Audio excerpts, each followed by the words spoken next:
Over the holidays, my neighbor's son, Frank, who's a doctor, came back to town. My mom, complaining that I sleep all day and stay up all night, said he should give me a checkup. I refused, naturally.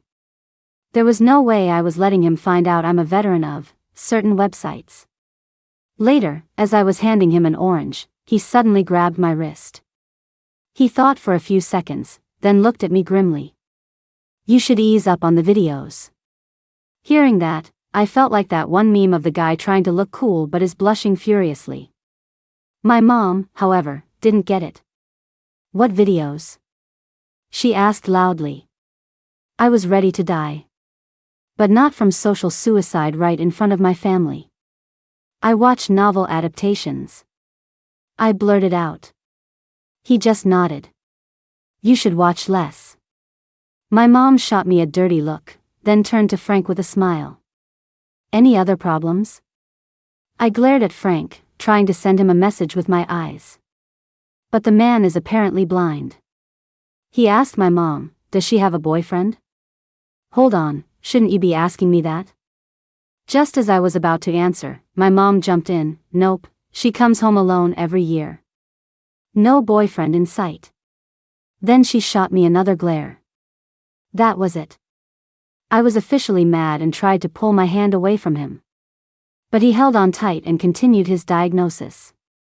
"Frank, you like cold things, don't you?" I scoffed. "I never eat anything cold." "Frank, right. You never eat anything hot, either." Out of the corner of my eye, I could see my mom grinding her teeth. "Frank, you stay up late." "Me, I go to bed at 9 every night." "Frank, 9 in the morning." That was the last straw for my mom. She stood up and started scanning the room for a broom. "You little brat. No wonder I can never find you during the day. You're pulling all-nighters." I yelped and leaped behind Frank for cover. Frank smiled warmly at my mom. "Don't worry, Mrs. Fong, I can cure her." Just like that, my mom did a complete 180. "Oh, that's wonderful. I was hoping you two would get to know each other better. This girl is impossibly lazy. You should take her out for some exercise when you have time." The more I listened, the more I felt like something was off. It wasn't until I was in Frank's car that I finally realized what was so weird. I think my mom just roped me into some kind of deal. Frank reminded me to buckle my seatbelt. I buckled up and turned to him. "What kind of deal do you think it is?" Frank kept his eyes on the road, his lips barely moving. "A setup." My jaw dropped. "Me, on a date with you? That's insane." Frank is 5 years older than me. Age aside, as far as I knew, he had a girlfriend. I heard Mrs. Yang say last year that he was going to bring her home, but for some reason, she never came. Besides, we're too familiar with each other. I've seen him through his emo phase, and he's seen me in diapers. What's the difference between that and dating your own brother? Seeing my silence, Frank chuckled. "Want to see a movie?" I nodded. "Sure." "Frank, I'm driving, so you pick." He handed me his phone. I opened the app and started browse. As I was trying to decide between 2 movies, the screen went dark. I tapped it twice, but it went to the lock screen. "Password," I said. Frank rattled off the numbers. 110909. Those 6 digits felt so familiar. My fingers typed them in from muscle memory. I joked, "Is that your girlfriend's birthday?" "What a coincidence, it's the same as mine." Frank suddenly turned to look at me, a smile in his eyes. "Not a coincidence. I don't have a girlfriend." His words shut me right up. I gave a nervous laugh and turned to stare out the window. I'll just pretend I have no idea what he's talking about. Yep. At the theater, Frank went to buy the tickets. He came back with a jumbo-sized bucket of popcorn. I waved my hands frantically. "I can't eat all that." Frank picked up a piece and held it to my lips. "I'm here, too." I opened my mouth and ate it. The rich, buttery flavor filled my senses. I grabbed another handful and stuffed it in my mouth, mumbling, "I want a milk tea, too." "Okay, I'll go buy it."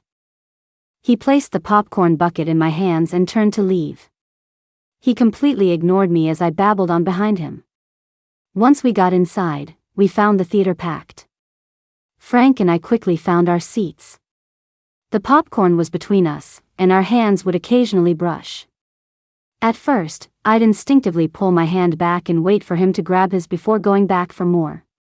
But after it happened a few times, I just started snatching popcorn right out of his hand. Frank would just let out a soft chuckle each time and grab a new piece. He really is a doctor. Such good patience. The movie was a comedy, full of laughs, and the theater was roaring.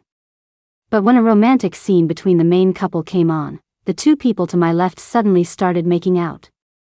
I almost choked on a boba pearl when I saw them. Frank turned and patted my back, whispering, "You okay?"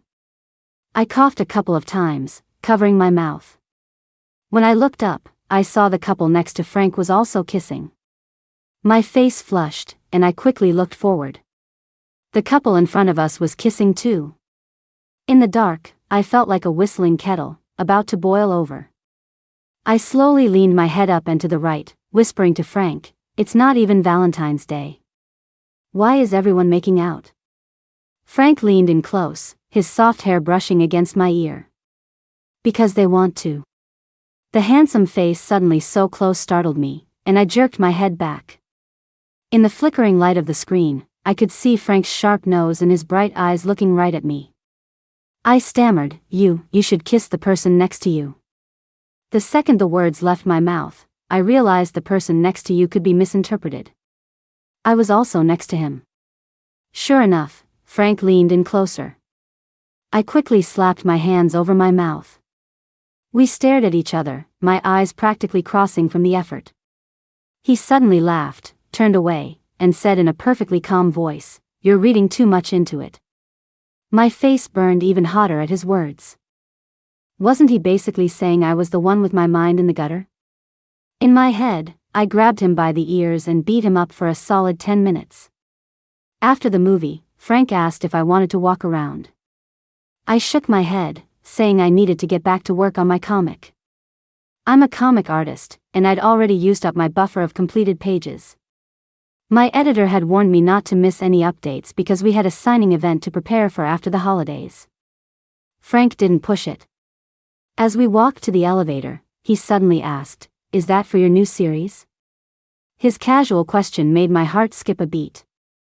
I froze, staring at him with my mouth open. Frank stopped and explained how he knew. "You shared it on your social media. Don't you remember?" I racked my brain, trying to remember my posts from the last 6 months.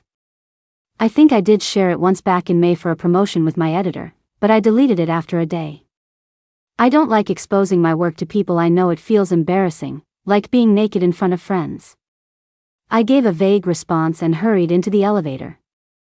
"I think so. Oh, by the way, when do you go back to work?" Frank replied slowly, "The 16th. I was instantly jealous. The perks of being self-employed. Frank suddenly changed the subject back to my comic. "I remember that one is a romance. The male lead is a traditional Chinese medicine doctor, and the female lead is an editor."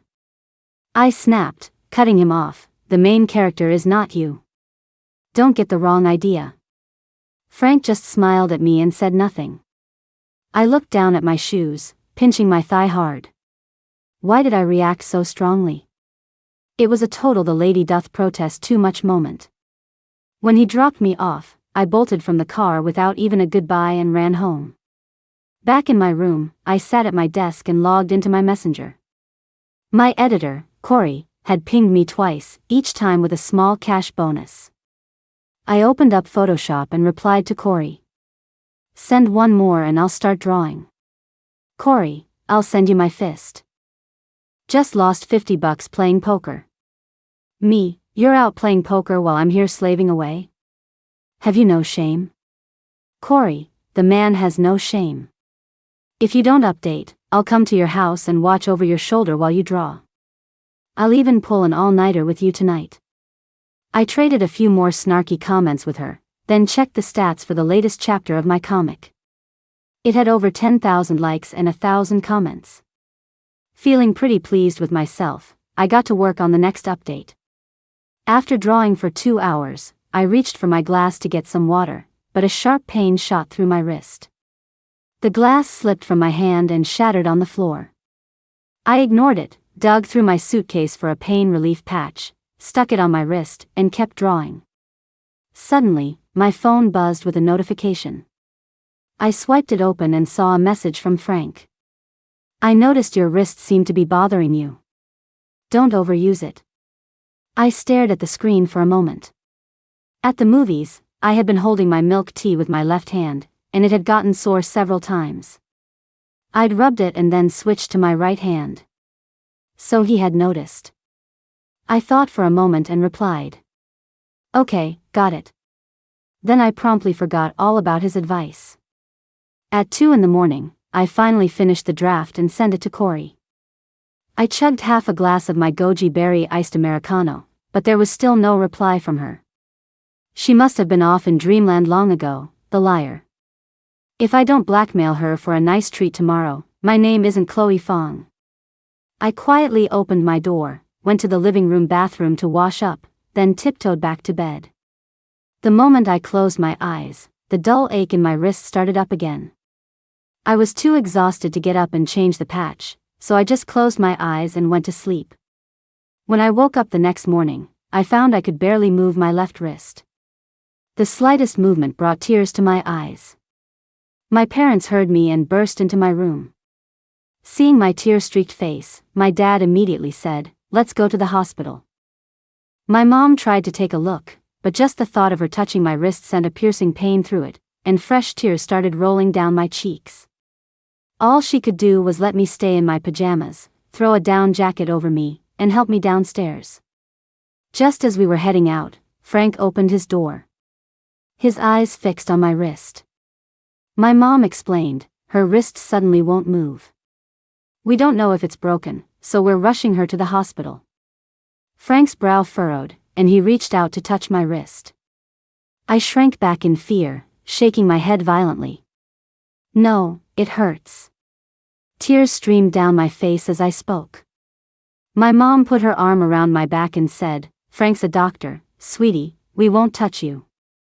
Watch your step." Just as we got down the stairs, my dad suddenly remembered. "Oh no, I had a drink this morning. I can't drive." My mom was about to chew him out when Frank, who had already gone back inside to grab his own jacket, came out with his car keys. "Aunt Chloe," he said, "I'll drive." There wasn't much traffic because of the holidays, so we got to the hospital quickly and went straight to the ER. The doctor said from experience it wasn't a fracture, and Frank agreed. But my mom wasn't convinced and insisted on getting an X-ray. In the end, the doctor diagnosed it as tendinitis. He prescribed pain relief patches, daily hot compresses and massage, and a wrist brace. The most important thing was to rest my wrist. But I'm a comic artist. I have today's update, but what about tomorrow, and the day after? I asked the doctor, "Once it stops hurting, I can use it again, right?" Before the doctor could answer, Frank cut in coldly, "Once bitten, twice shy. Doctor, you don't need to treat her." His words shut me up. I sat there obediently and didn't say another word. The doctor, realizing Frank was a colleague, chatted with him for a bit, then turned to me. "It's great to have a doctor in the family, isn't it? Make sure you follow his orders." Since when was he my family? On the way back, my mom was unusually excited, pulling Frank into a conversation about how my wrist would be treated with traditional Chinese medicine. Frank, keeping his hands on the wheel, said calmly, "Acupuncture." My mom immediately urged me, "Chloe, starting tomorrow, you're going to Frank for acupuncture." The word acupuncture sent a shiver down my spine, reminding me of my childhood. Frank's grandfather was a famous traditional Chinese medicine doctor in our area, renowned throughout the province for his acupuncture skills. His clinic was always packed with patients. I was often sick as a child, and my mom always took me to Dr. Lou's clinic. Over time, I became his little helper, running around the clinic grinding herbs for him. One day, his grandfather was sick and not seeing patients. I, with a fever, cried and looked for him. "Grandpa, if you die, I'll die too." It was the innocent prattle of a child, and everyone laughed. I was the only one crying. Frank came home from school and comforted me. "I'll take care of you, you little crybaby." But I knew Frank's dream wasn't to be a doctor. Like his uncle, he was interested in literature. His uncle became a high school English teacher, but Frank still ended up at Z University's medical school, following in his grandfather's footsteps. It wasn't until his grandfather passed away last year that Frank quit his job and came home to manage the clinic. My mom's back pain often acts up, so she sometimes goes to the clinic for physical therapy. She'd occasionally mention things about Frank to me. It was usually praise like his medical skills are excellent, he's so gentle, and he's a handsome, single doctor. I was tired of hearing it, and now she was starting her usual spiel again. Frank smiled humbly. "You're too kind, Mrs. Fong. My skills are nothing compared to my grandfather's." I pouted in agreement. "That's for sure." The air froze for a second. My mom shot me a glare, then apologized to Frank, trying to smooth things over for me. "She's just a coward. It has nothing to do with your skills." Frank glanced at the rearview mirror, a slight smile on his lips. "That's for sure." Back home, I sent a picture to Corey. She took pity on me and agreed to let me take a week-long hiatus, promising to update again after the break. My mom pestered me daily to go to Frank's for acupuncture. Fed up, I just left the house and sat in a Starbucks with a coffee, planning to stay until dinner. But just as I finished my drink, a message from Frank popped up. "Your mom said you were coming for acupuncture. Not here yet? Did you get lost? Address. Are you afraid of me, or my skills?" I stared at the dialogue box. He was typing again. Before he could send it, another message appeared. "Grandpa left a gift for you. Don't you want to see it?" I arrived at the clinic just as they were closing for lunch. There were no patients and no other doctors. When Frank saw me, he just said, "Come on in." He had me sit down and then asked what I had for breakfast and what I had just been drinking. I answered his questions one by one. Then I watched him open an acupuncture kit and walk towards me with a thin needle. I shot up to run, but he grabbed my wrist. "It won't hurt." "You're lying." "I wouldn't lie to you," Frank said, leaning down. "If it hurts, you can bite me." I was skeptical. Frank tempted me further. "After I'm done, you'll be able to draw again." Hearing that, I immediately held out my wrist. "Do it. Quick." Frank gently held my wrist and began inserting the needle with his other hand. He wasn't lying, it really didn't hurt much. I glanced at it once and then quickly looked away, not daring to watch. Suddenly, I heard Frank ask, "Why don't you consider finding a job back home?" "Because the opportunities are better in the city. My boss promised me a triple salary increase this year." I wasn't bluffing, my boss had told me that himself before the holidays. But he had also added that work would be even busier this year, with overtime increasing along with the salary. "It just means I'll have to work until 10 every night." After a brief silence, Frank let out a small scoff. "Well then, congratulations, Mississippi Fong. You'll be able to continue creating your masterpieces from the ICU." I was stunned. When did his words get so venomous? It took me a moment to stammer out a reply. "You need money to get into the ICU, right?" "I'm working this hard to make money." Frank looked up and glared at me, his eyes so wide his double eyelids disappeared. He stared at me for a long moment before turning and walking out, the door slamming shut behind him.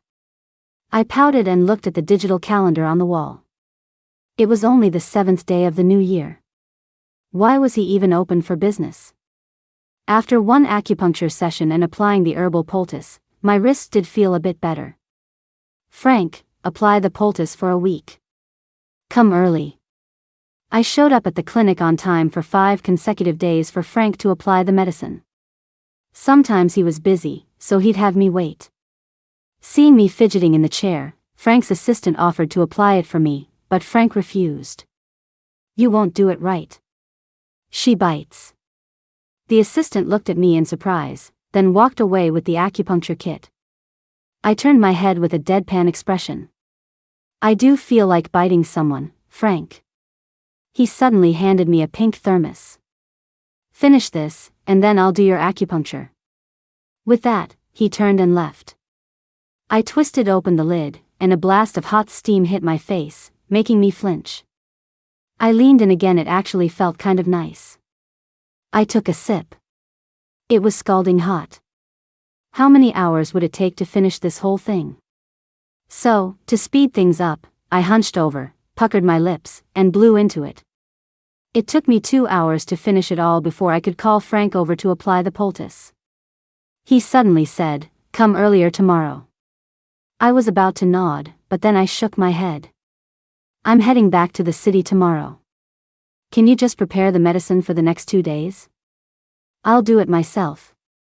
Frank looked at me in silence for a moment, then went to the pharmacy and packed a full month's worth of medicine for me. He placed the large bag in my hands and turned to help the next patient. I quietly went over to him. "No instructions?" Frank's voice was flat. "No. I just said, oh." He turned to look at me, adding sarcastically, "You wouldn't listen anyway."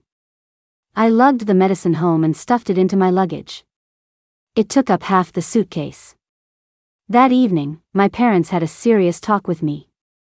They urged me to quit my job and come home or find something else. I told them I'd think about it and took the high-speed train back the next day. On the way, I suddenly remembered that Frank had used the gift from his grandfather to lure me into getting acupuncture, but he never gave it to me after the treatment. I hesitated for a moment before messaging him. "The gift from Grandpa, please mail it to this address." 2 hours later, after I got off the train, I received his reply. "Please pay for the postage first." I was furious when I saw that message. Just as I was opening the chat to reply, my editor, Corey, video called me, asking if I had arrived in Beijing. I'm here. I'm on my way to your place to pick up Tink." I opened a ride-sharing app and set her apartment as the destination. The moment Corey opened the door, Tink pounced on my leg, meowing. Tink is the star of my first comic, The Mystic Cat, which is about a girl who adopts a talking spirit cat, and the two of them have all sorts of amazing adventures. I picked Tink up and snuggled him for a long time before remembering to ask Corey, "I hope my little troublemaker wasn't too much for you?"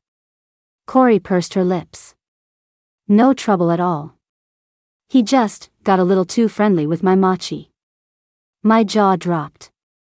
I looked down and gave my troublemaker a firm pat on the butt, then looked at Corey pleadingly. "So, how about 100 bags of cat food and 1,000 cans of wet food as a bride price?" Corey turned and called for her ragdoll, asking for his opinion. I watched as her Machi trotted over to my white fur ball and gave him a kiss right in front of us, which broke her heart. Corey had me stay for dinner and asked if my hand was better. I said it was mostly healed. She wrinkled her nose, leaned in to sniff me, and said with disgust, "You smell like Chinese medicine. Did that guy get a hold of you for treatment again?" Her question reminded me of Frank. I told her about him taking my pulse, and she burst out laughing, telling me to uninstall my private browser immediately. As if I wasn't about to give up all those resources. Corey then asked, "Does he have a girlfriend yet?" I said lazily, "I don't think so. He's probably unwanted. Why else would he be set up with me?" I still hadn't replied to Frank. He sent another message. "Have you applied the medicine?" Me, not home yet. Frank, you should be by now. Did you go see a friend? Me, how'd you know?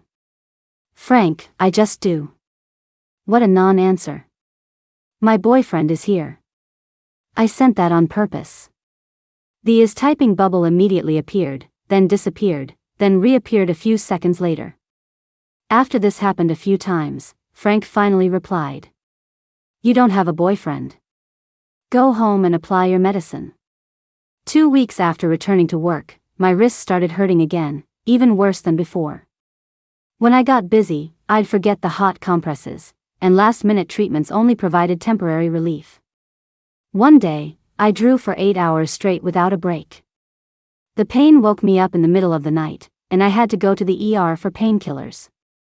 When Corey saw my medical report, she urged me with concern, you can't keep working a full-time job and doing a weekly comic. Your body can't take it. I think you need to drop one. Honestly, I had only wanted to focus on one thing from the start.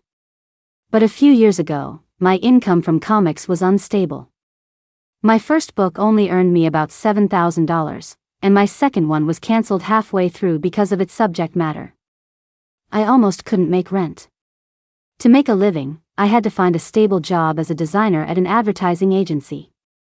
It was 9 to 7 with weekends off, and I would work on my comic after hours. Fortunately, my current shoujo manga, Bloom Slowly, was doing well. It had a small viral moment when it launched last year because of its art style and theme. Corey encouraged me to keep up with the updates and got me a lot of promotional and marketing opportunities from the platform, working hard to make this comic my nest egg. I took 2 days off to rest at home. When my parents found out my wrist was acting up again, they urged me to quit my job and come home to recover. I opened a Word document and typed and deleted and typed. I finally finished my resignation letter, but after hesitating for a long time, I still couldn't bring myself to send it to my boss. I was heading downstairs with Tink in my arms to buy some ice cream when I saw Frank at the entrance. He walked over in a black coat, his brow furrowed so deeply you could trap a fly in it. Eating cold things again. If you turn your body into a freezer, you'll be able to produce your own cold drinks. He started nagging the moment he saw me. I just rolled my eyes at him. But then again, what are you doing here? Business trip? Frank just grunted an his eyes fixed on Tink, who was staring back at him from my arms. His voice was grim. Even the cat looks drained living with you. Its fur has no shine. I really wanted to tape this man's mouth shut. Frank came back to my place with me. It was the first time I'd brought a guy home, and it felt strangely weird. Go sit on the sofa. I'll make some tea. My studio apartment wasn't big, but it had everything.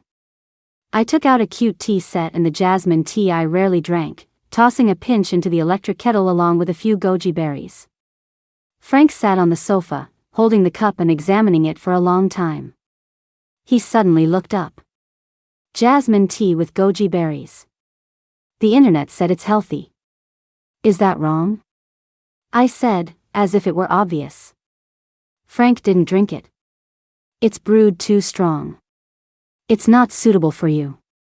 I was confused. Why? Frank explained, both of these can nourish the liver and improve eyesight, and they have detoxifying properties. But people with weak digestion should use them sparingly. You can't drink any tea every single day. Oh. I reached for his cup. I'll get you a new one. He took a sip. It's fine. I can drink it.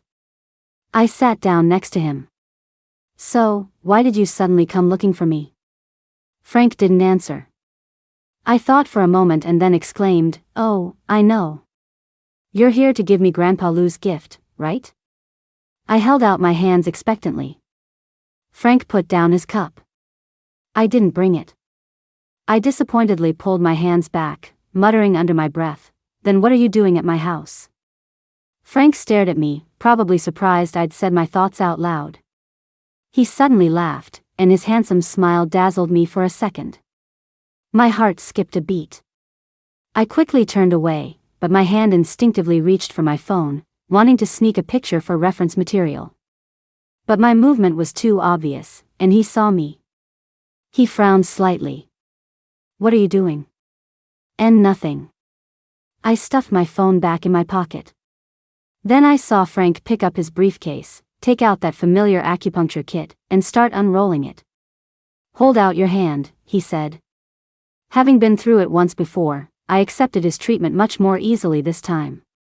While I couldn't move, he went to check the medicine I had brought back. He counted the packets and, realizing I hadn't been applying it on schedule, proceeded to hit me with a few more soul-crushing remarks. Around 8 o'clock, Frank finished washing the dishes, put them away, washed his hands, put on his coat, and picked up his bag to leave. I walked him to the door. "Do you have meetings again tomorrow?" Frank stood in the doorway, turned to the side to look at me, and said, "I'm not here for meetings," then walked out into the hallway. I was about to go after him when he suddenly spoke again. "If you decide to come home, call me. I'll come get you." I found out later from my mom that Frank wasn't on a business trip at all. He had driven all this way just to see me. And in less than a day, my mom had spread the news far and wide that Frank and I were dating. Frank, acting first and reporting later? Me, I didn't know. It was my mom. "Go settle the score with her." Frank, "I'm only settling scores with you." Me, "I'm sorry." Frank, "Apology not accepted." Me, "I'll post a denial on my social media." Frank, "That won't be necessary. I'll do you the favor of giving this a try." I stared at my phone, stunned. I seriously doubted this person was 5 years older than me. He was acting 5 years younger. So childish. A month after starting work again, the workload increased just as my boss had promised. After some thought, I submitted my resignation. I spent the next few days saying goodbye to friends and terminating my lease with the agent. I sold everything I could from the apartment, leaving only my suitcases, a few boxes, and Tink. I was sitting downstairs waiting for my dad to pick me up. But the person who arrived was Frank. "Don't you have work? Day off." He took my luggage, loaded it into the car, and had me sit in the passenger seat with the cat. The moment the car pulled out of the complex, I watched the familiar streets disappear in the rearview mirror, and my excitement vanished. Frank asked me, "Are you going to find a new job back home?" "Yeah, a new one." "What kind?" I said offhandedly, "What do you think about being a security guard?" Frank was silent for a few seconds. "Is it appropriate for a beautiful 26-year-old woman to compete with 50-year-old men for a job?" Hearing the words "beautiful young woman," I grinned and turned to him. "You think I'm a beautiful young woman?" He glanced at me and said quickly, "No." "Humph." I leaned back in my seat. "I'll just rest for a while. The income from my current comic can support me for 3 years, no problem." "And after 3 years? Find someone to marry?" These days, the cruelest curse you can wish on someone is to find someone to marry. "Frank, then you can wish it on me.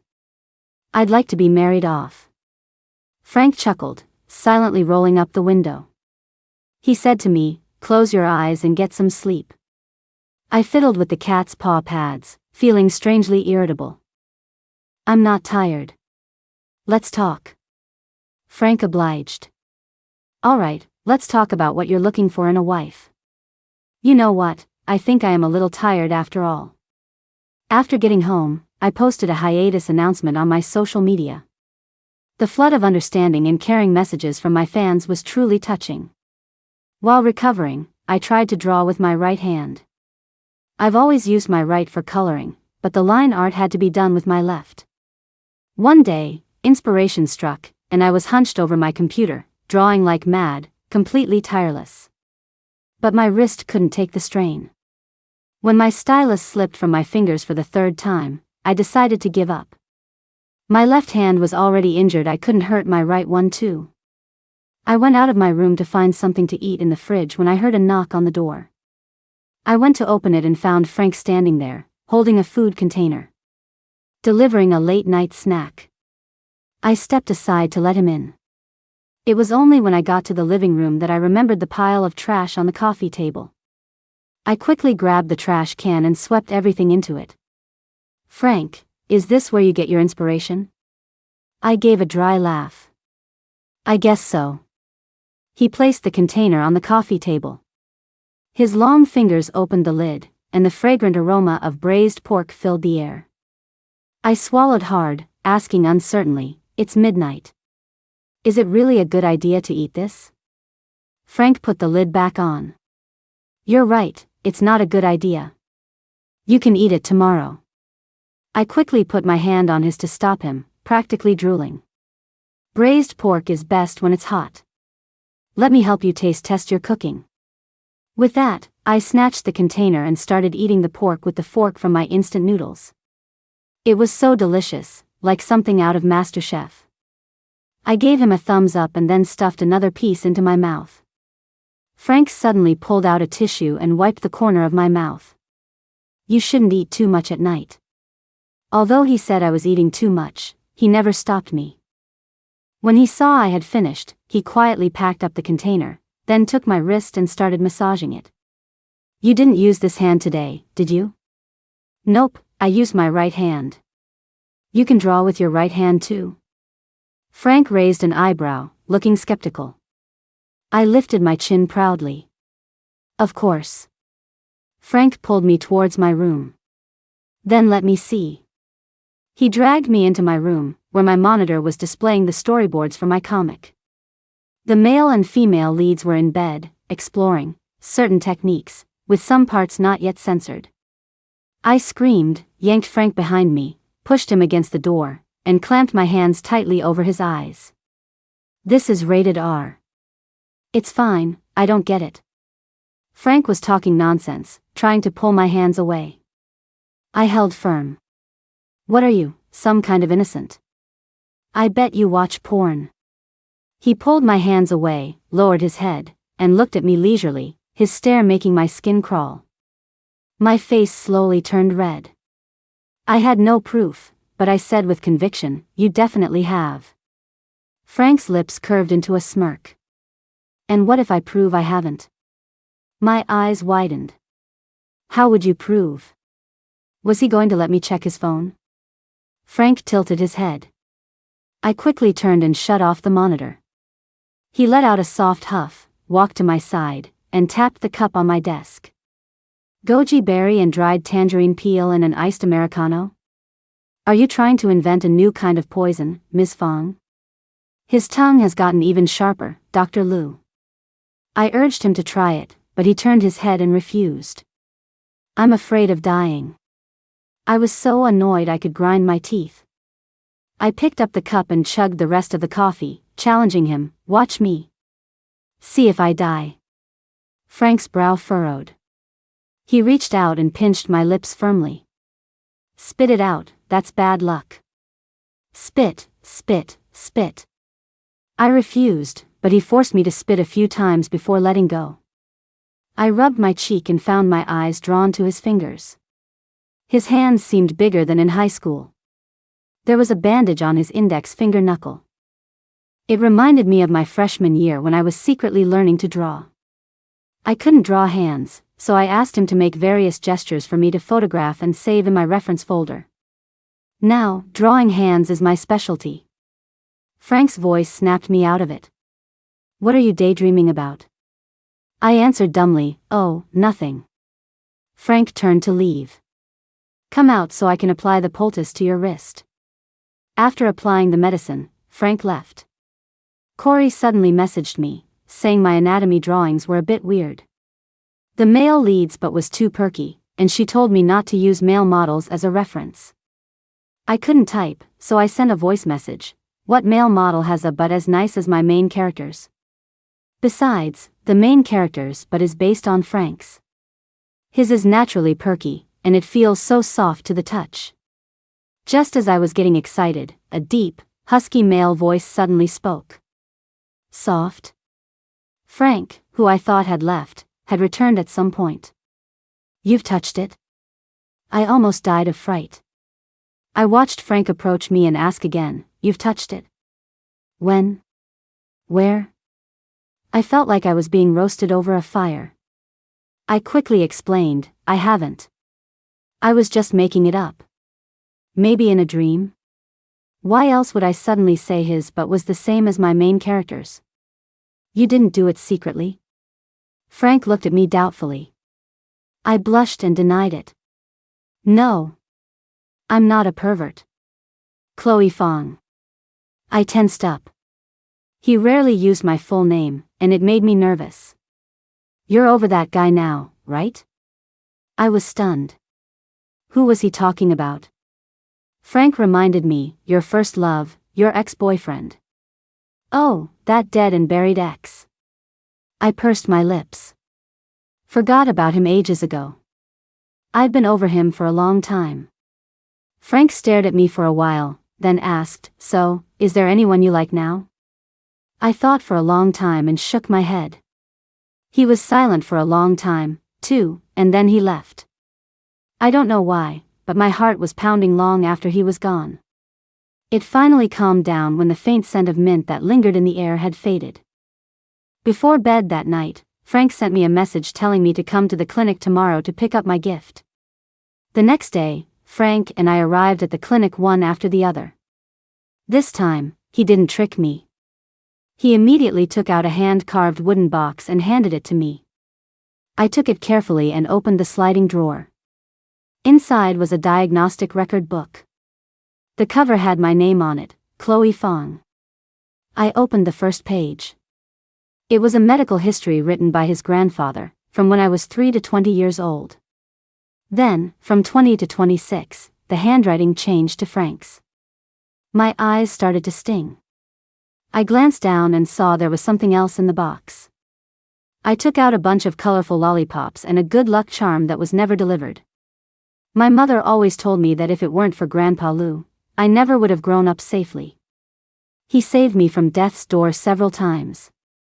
I never knew my own grandfathers, and my grandmothers passed away when I was 5. Grandpa Lou was like a real grandfather to me. The year he passed away, I was away at school. Because I had lost my phone, I didn't get the news until a day later. By the time I rushed home, he had already been cremated. I never got to see him one last time. Frank is so much like his grandfather. I was afraid to see him, afraid that my feelings for him were just a transference of my affection for his grandfather. He's so amazing, he deserves someone just as incredible. I burst into tears in front of Frank, grabbed the box, and ran home. My mom pulled me aside to ask, "So, how are things going with you and Frank?" I was speechless for a few seconds. "We're not dating." My mom was shocked. "Not dating? Are you kidding me? Don't you see each other every day? He's always bringing you this and that. That's not dating?" My eye twitched. The way my mom put it, I sounded a bit like a player. "We're..." I had barely started explaining when she cut me off rudely. "You said we. You can't deny it. Your father and I both support you two dating. We've watched Frank grow up, and we trust him. In fact, we're more worried about you breaking his heart." This was getting more and more ridiculous. Me, break his heart? My mom was like the president of our fan club. She didn't care what the actual people involved thought. She was already fully invested and didn't need any details from me before shooing me away. I spent the entire afternoon at my computer, organizing the outline for my comic. I hadn't written an outline for my previous comic, The Mystic Cat, and the ending felt rushed, earning me a lot of complaints from readers about it being a rotten tail ending. So for this book, Bloom Slowly, I was determined to write an ending that would satisfy most people. At 7 in the evening, I was so busy I hadn't eaten dinner. My parents couldn't get me to budge, so they called Frank, who came over and dragged me out of my room without a word.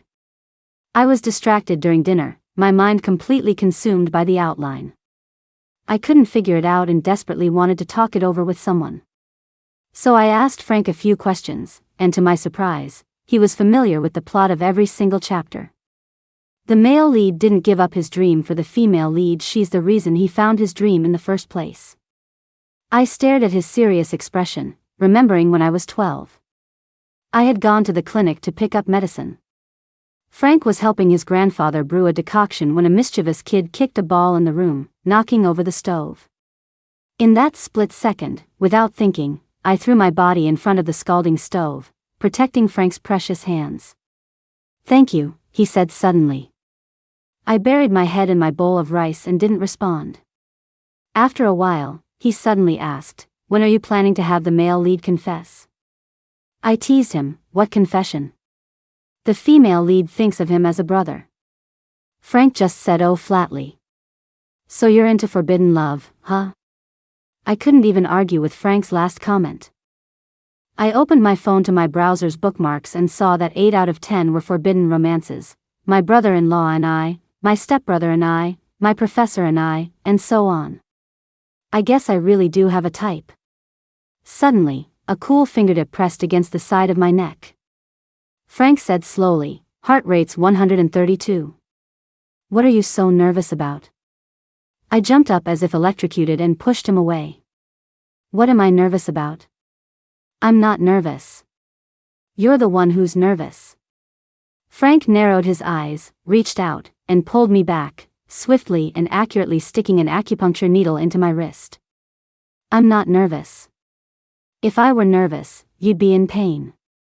Wait a minute, something about that sentence felt off. I patted my cheeks, trying to slap all the puns and innuendos out of my brain. But Frank grabbed my right hand. Stop hitting yourself. You'll make your face fatter. I glared at him. Are you daring to call my face fat? Frank wouldn't dare. As he spoke, he stuck another needle into my arm. I winced in pain and bit my lower lip hard. He glanced at me. If it hurts, shout. Don't bite your lip. Shouting in the middle of the night? People will get the wrong idea. Take off your clothes. What? I thought I'd misheard him. Frank, let's give them something to really get the wrong idea about. My face flushed. I decided to shut up. There was no winning against Dr. Liu, who was armed with both medical skills and a sharp tongue. After the needles were in, I wanted to borrow a couple of medical books from Frank, so I went back to his place with him.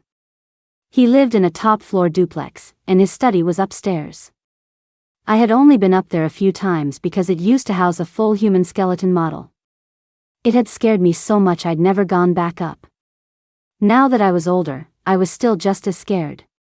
Seeing me hesitate on the stairs, Frank said, "The skeleton is gone."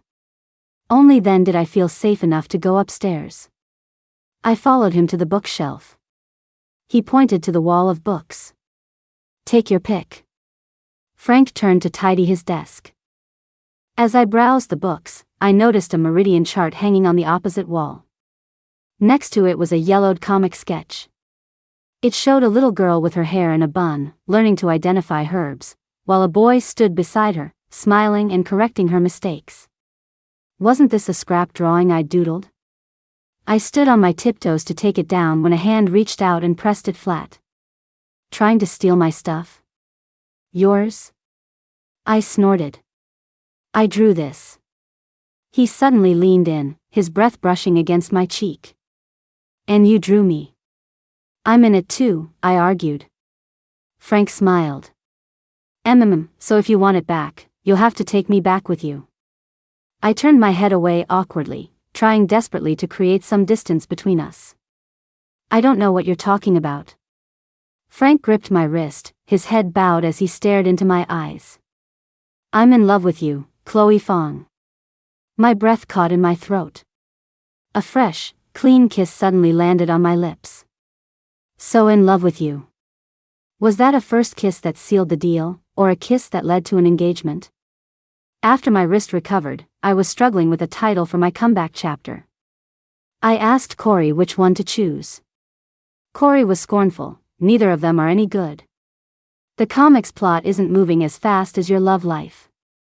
I typed shyly, what do you mean, not as fast? I don't know what you're talking about. Corey, stop pretending. You and that guy are together now, aren't you?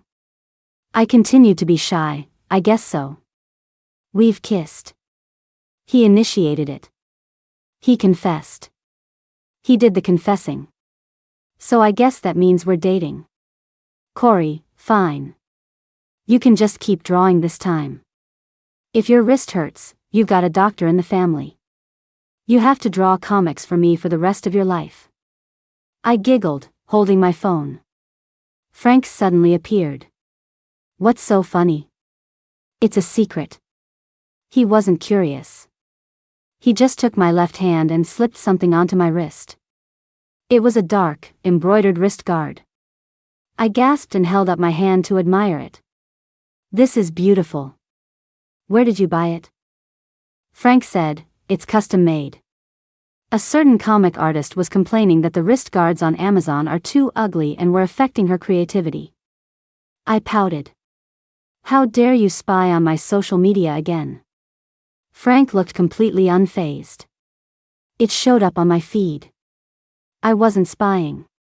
Fair enough. I had checked my followers on social media the other day and, after scrolling through hundreds of fans, I found Frank's account. He had followed me a long time ago. I went to his profile page. The bio read, Frank and Chloe, a perfect match of healing and art. I was stunned for a long time.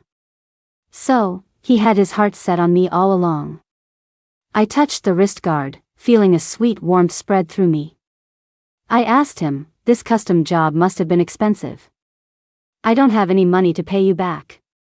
The moment I opened my mouth, he stole my breath, leaving me speechless. After a long kiss, Frank rubbed his nose against mine.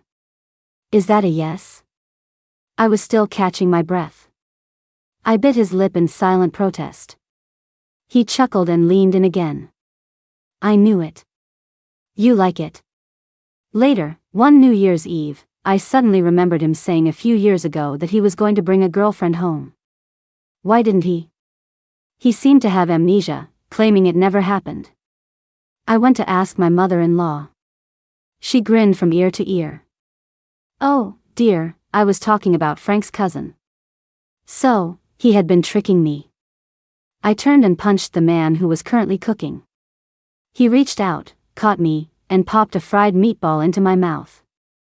Honey, no getting mad on New Year's. I wrapped my arms around his waist and said sweetly, I want a big present. He leaned down and kissed the corner of my mouth, murmuring gently, okay.